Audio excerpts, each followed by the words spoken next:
know everyone in the room, but in the event that I don't, and for anyone who might be watching online, my name is Michael Sibley. I'm the Director of Communications here at the Alabama State Department of Education.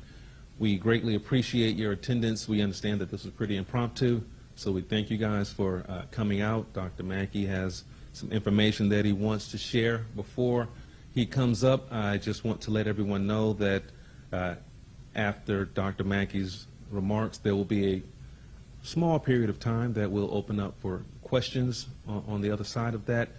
If you would, there's a microphone in the back of the room, and I know for those of you who are sitting here, you can hear yourselves just fine in the room. But for those who are watching online, they cannot hear you unless you are behind that microphone in the middle aisle. So if you would make your way to that microphone and ask your questions for the benefit of those who are watching online.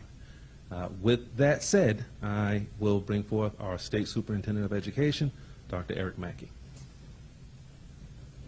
Thank you, Dr. Sibley. Thank you all for coming out this afternoon. I know that it's of course, when we call a press conference in an afternoon like this, you're wondering what's going on. We have distributed a press flyer, and I'm going to pretty much, my comments are going to very closely follow that, and as Dr. Sibley said, we'll be able to take a few questions at the end, but I am here to announce to you that on June 17th, our information services team interrupted an attempted hack on the department. They did interrupt and stop the hack, and the hackers were not able to fully access our system or to lock us out of our system. However, before our information services professionals were able to interrupt and stop the hack, some data were breached, we believe. We began immediately working with the Alabama Attorney General's office, the Alabama Office of Information Technology, both of whom we appreciate. I want to express how much we appreciate their stepping in immediately to support us and to help us. We also brought in federal and state law enforcement and an independent contractor that I won't be able to name, but one that's known for its prowess in anti-hacking technologies.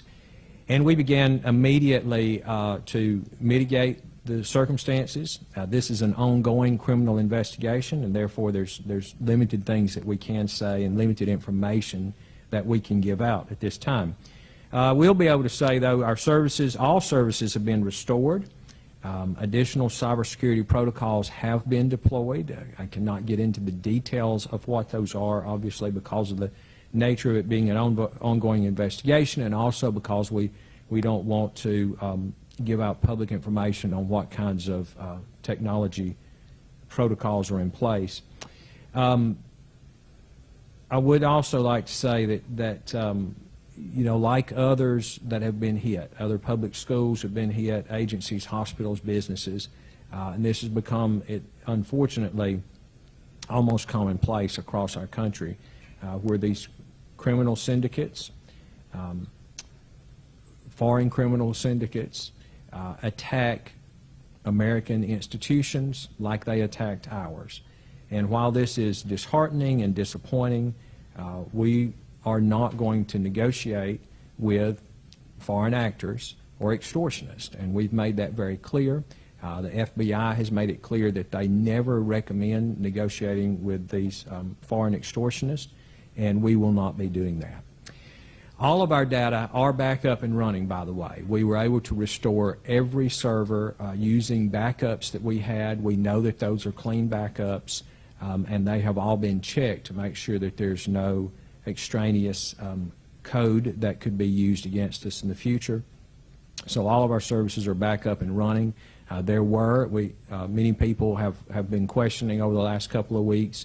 It's been a little slower to process teacher certification. Some things have seemed glitchy, and that's the reason. Is because we have been taking servers up and down to make sure they were clean, to make sure that everything flows properly, but now those things should be all working just fine. We will have, just as I'm talking, deployed a special website, a landing page that is just for this data breach. You can find that at alabamaachieves.org/data breach, alabamaachieves.org/data breach. and there is information on there now, and there will be additional information posted in the weeks to come as this investigation unfolds and comes to its conclusion. At this time, this is unfortunately something that everybody wants to know, well, what data exactly were breached. We don't know exactly what data were breached, and we can't disclose everything. Well, again, the attack on our system was interrupted and stopped by our IT professionals before the hackers could access everything that they were after. That we know. We are still working with our third-party investigator to do the diagnostics on exactly what data were breached. And as we know more information, we'll be working with the Alabama Attorney General in his office to make sure we fully comply with all the data laws that are out there. There will be more information to come. Again, it'll all be posted on that website. There's also a dedicated email address, and that's databreach@alsde.edu, databreach@alsde.edu. The website is live, but I also want to give notice to folks that the website will be on hiatus in just a little bit, as will the entire Education Department website. So we have, because of the ongoing work that we're doing, we had already scheduled to take down our website tonight for some critical updates. They asked me, they said, since you're doing this press conference this afternoon, would you like for us to delay that and maybe do the updates? And I said, if they're critical updates, they're critical updates. So at 5 o'clock this afternoon, the entire Department of Education website and all of our services will be down for a period of 2 to 4 hours before they come back up. Again, that was already previously scheduled, and I didn't want to reschedule it, and I'm sorry for the inconvenience that may cause for folks, but the site will be back up and working later tonight and certainly throughout the weekend. That's about all the information that we have for right now. I will be glad to take a few questions. I will warn you ahead of time for those of you who are used to my taking questions, and I'm always pretty forthcoming about answering questions, but there will be very little more that I can say because of the nature of it being an ongoing criminal investigation.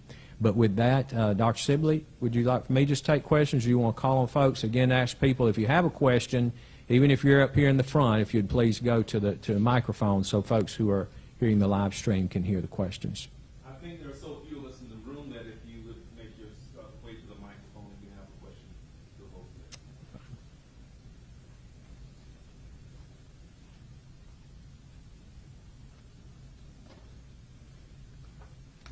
And all I would ask, if you'd identify who you're with before we do. Thank you. Hey, Dr. Mackey. It's Rebecca Griesbach with AL.com.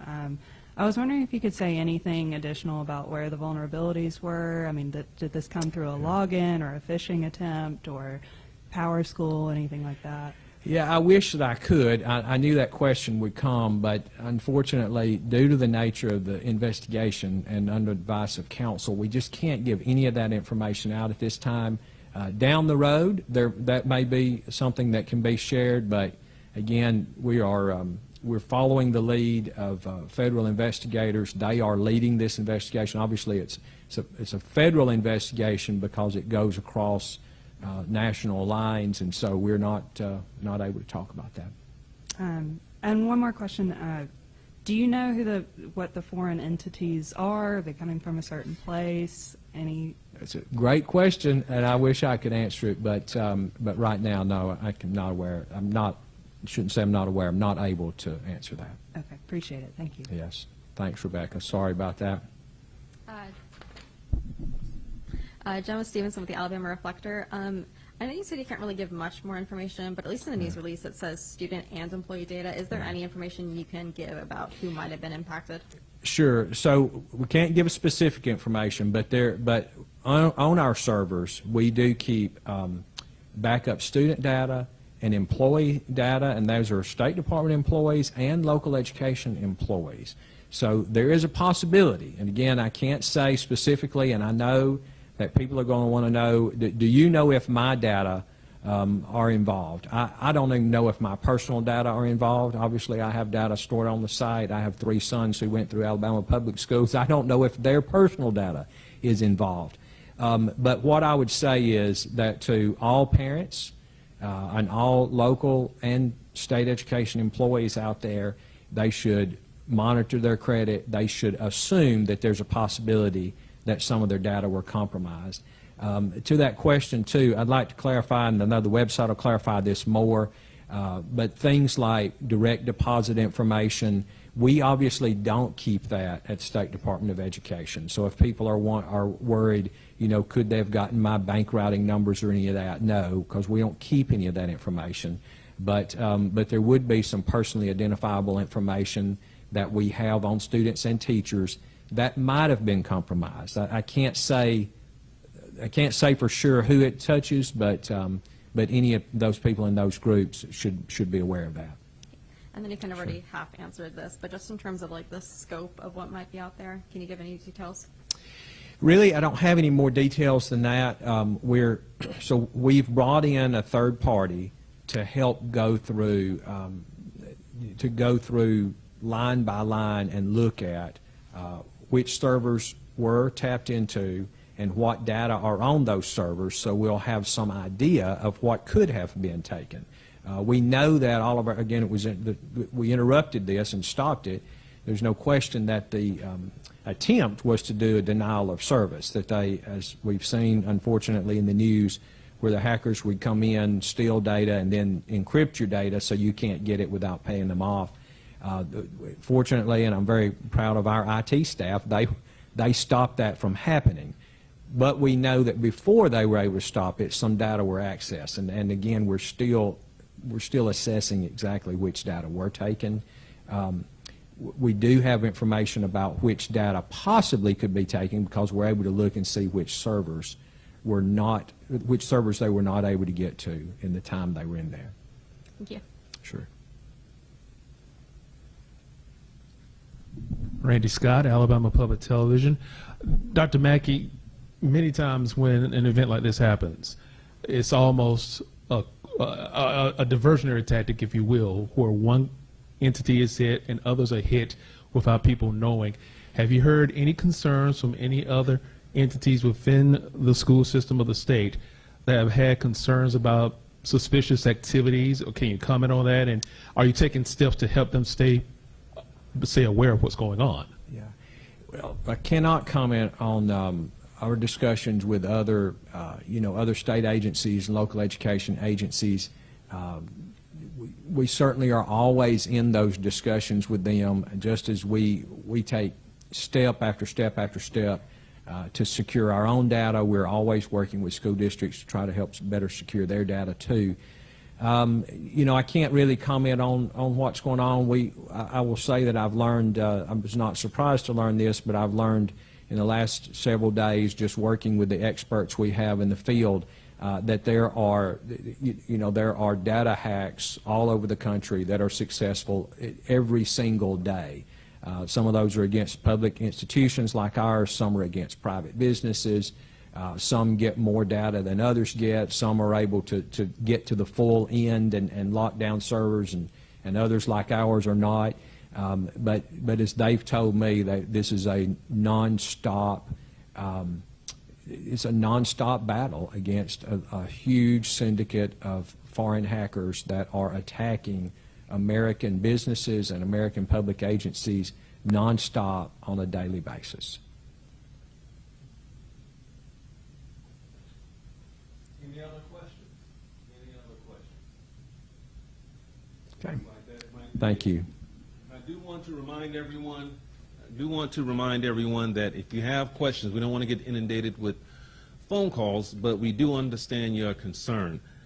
Data breach at alsde.edu. Data breach, one word, data breach at alsde.edu is the email address that you can reach out to with your questions and concerns about this, about the ongoing investigation. And in the days and weeks to come, we will be able to provide even more information as it becomes available to us. If there are no other questions, I think we will wrap up there. If, again, I know that we see some people coming in just a little late, but data breach at ALSDE, feel free to reach out to us, and we will do what we can to provide any information that we have available. Thank you guys, and have a fantastic 4th of July.